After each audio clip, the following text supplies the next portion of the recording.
Malayalam big boss season 7 ലൈവിൽ ഇപ്പോൾ നടന്നുകൊണ്ടിരിക്കുന്നത് നമ്മുടെ അനുമോള് പാചകം ചെയ്യുന്ന തിരക്കിൽ തന്നെയാണ്. ഉള്ളി വഴറ്റിക്കൊണ്ടിരിക്കുകയാണ്. ആ സമയത്താണ് നവീനും നൂറയും അങ്ങോട്ട് വരുന്നത് സഹായിക്കാനായിട്ട്. ആ സമയത്ത് ആരെങ്കിലും ഓടി വാ എന്ന് പറയുന്നുണ്ട്. നൂറേനോട് പറയുന്നുണ്ട്, ഒന്ന് നൂറ എക്സ്ക്യൂസ് മീ, ഒന്ന് ഇങ്ങോട്ട് വന്നേന്ന് പറയുന്നുണ്ട്. നവീൻ പറയുന്ന ഒന്നും കേൾക്കുന്നില്ല. നന്നായി ഉള്ളി വഴറ്റുന്നതിൻ്റെ തിരക്കിൽ തന്നെയാണ്.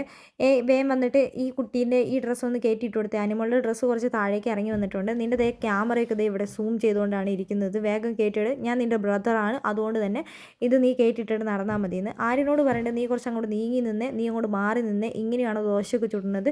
ഇങ്ങനെ ചുട്ട് കഴിഞ്ഞാൽ അതൊന്നും കൊള്ളത്തില്ല, ഇത് തിന്നാനുള്ളതാണെന്നൊക്കെ ചോദിക്കുന്നുണ്ട്. അതിനുശേഷം നവീൻ അവിടെ നിന്ന് പോകുന്നുണ്ട്. അപ്പോൾ ആരും പറയുന്നുണ്ട്, കിച്ചൺ ടീമാരെ ഇവിടേക്ക് വന്ന് ഹെൽപ്പ് ചെയ്യാൻ പറയാമെന്ന് പറയുന്നുണ്ട്. നവീനെ വിളിക്കുമ്പോൾ നവീൻ പറയുന്നുണ്ട്, ഞാൻ ഇനി അങ്ങോട്ട് വരില്ല, അനുമോൾ എന്നോട് വരണ്ടെന്ന് പറഞ്ഞു. അനുമോൾ എപ്പോഴും അങ്ങനെയല്ലേ പറയുന്നത്, ചേട്ടൻ വാ എന്ന് പറഞ്ഞുകൊണ്ട് നൂറ വിളിക്കുന്നുണ്ട്. പക്ഷേ നവീൻ പോകുന്നില്ല.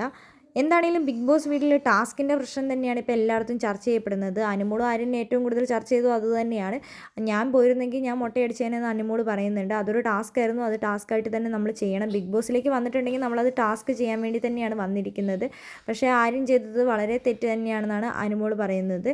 എൻ്റെ അച്ഛനും അമ്മയും കരയുന്നൊക്കെ ആര്യം പറയുന്നുണ്ട്. അനുമോളും പറയുന്നുണ്ട്, എൻ്റെ അച്ഛനും അമ്മയൊക്കെ കരയും, പക്ഷേ നമ്മൾ ചെയ്യുന്നത് ഒരു ടാസ്ക് അല്ലേ, ഇവിടെ ബിഗ് ബോസ് വീട്ടിൽ വന്ന് ഇതൊക്കെ നമ്മൾ ചെയ്യണം എന്ന്.